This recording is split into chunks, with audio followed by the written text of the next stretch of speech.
Right, let's talk Arsenal then. Top of the Premier League, 3 goals conceded in all competitions, John. And Gabriel Martinelli dreaming not of 1, not of 2, not of 3, but a potential quadruple. You spoke to him earlier on in the week. What did he have to say? Well, not just that, but also saying a lot of this squad is dreaming about the World Cup as if it's a great incentive, obviously, for performance levels and why they need to keep on winning. But, yeah, he was saying that they very much believe that they're in for the biggest prizes. They've got the squad to deal with it this year. What I really like about Martinelli is that undoubtedly he is a player that's been under pressure. There's been a lot of doubts over perhaps his future, whether he's a starter or not. He's been in and out of the team, but whenever he's come on as a substitute, he's made an impact. I'm thinking of Bilbao and then also Manchester City. The other night, I thought he was exceptional in that game against Atlético Madrid. And here's one for you. Where does that rank in 45 minutes of football under Mikel Arteta? I think it's very difficult to always kind of compare and contrast because the opponents are different. It's not your classic Atletico team, but I still think it's right up there. 4 goals in, 13 minutes, 14 minutes, absolutely sensational. But it was the way they put their kind of foot to the floor in that second half. I thought they were absolutely fantastic. I do think they are playing well. They're playing well with energy, flair, and dare I say it, set pieces. Arteta gets very defensive. We were both at Arteta's press conference on Friday, weren't we? And he does get rather almost affronted, offended when people ask him too much about set pieces. I can understand why, because sometimes they do play good football in open play and they score spectacular goals from open play. But I don't actually understand why he gets a little bit hurt, should we say, about that sort of kind of, dare I say, sort of almost backhanded compliment, because they're the best in the business at corners. A lot of people are doing better than them at throw-ins, but I tell you what, when it comes to free kicks, no one's better.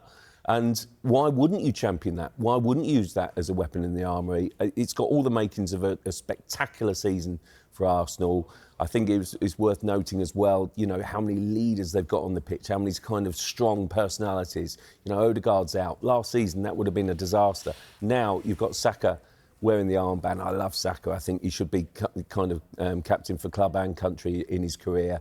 And they've got leaders right throughout the team, I think, you know. So it's got the makings of a really spectacular and special season for Mikel Arteta.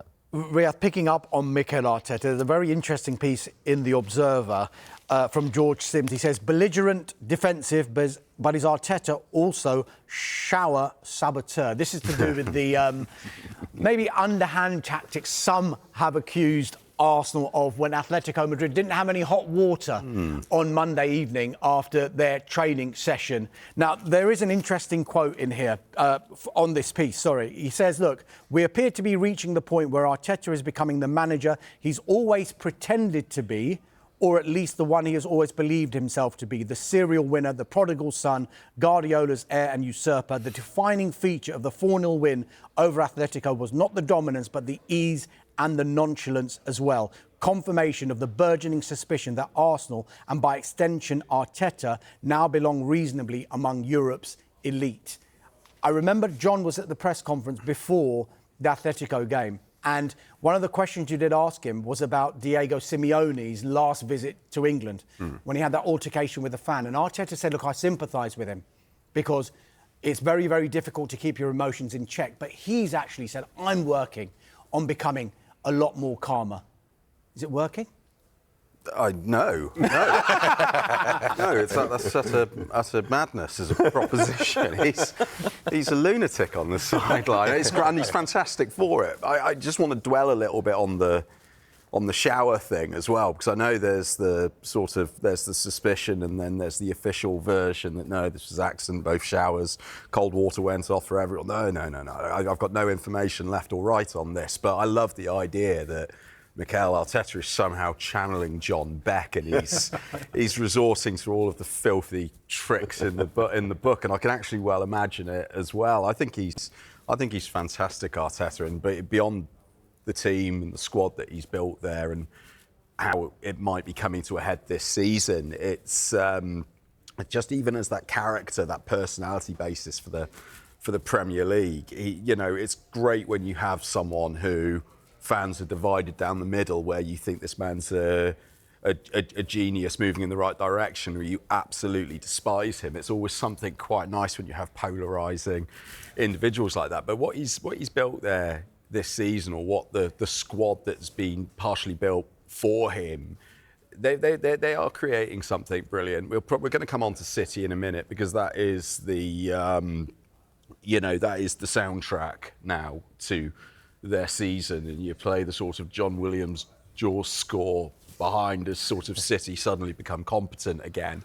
And with Arsenal, it's again going to what sort of Cross was saying a moment ago. I love that somehow set pieces have become a dirty word, as if this isn't one of those skills that has endured throughout the history of football and has always been incredibly important, and they've mastered something. That's brilliant, but it's sort of to try and minimise Arsenal to a team reliant on Declan Rice or Saka set pieces is utter garbage, because they play the most beautiful football, and we'd seen it prior to the Atletico win in midweek. I was over at the Fulham game the Saturday before, and what impresses me most about this Arsenal team is the different ways of being able to get to the same outcome. So we've seen them play teams off the pitch. You look at the talent in that squad, whether it's Saka, Odegaard when he's fit, Calafiori, fantastic defence, Declan Rice. They can beat teams with art. But that Fulham game was actually pretty ugly. They had to dig in. They had to ride out a little bit. They didn't face many what we would consider to be proper chances, but they spent a huge amount of that game on the back foot, and they still found a way of doing it when they didn't have their best stuff. And that's another dimension that they've been able to add this season. So I think we're seeing a far more complete Arsenal. Obviously, that goes hand in hand with the fact that they've got the deepest squad in the league now this season. I think we're in this period now.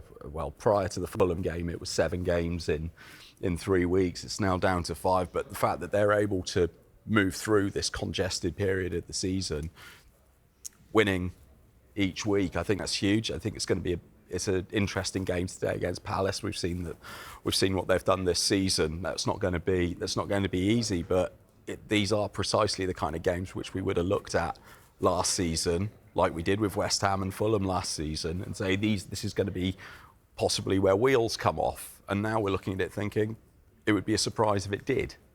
Yeah. Arsenal against Crystal Palace, and it is live on Sky Sports Premier League this afternoon.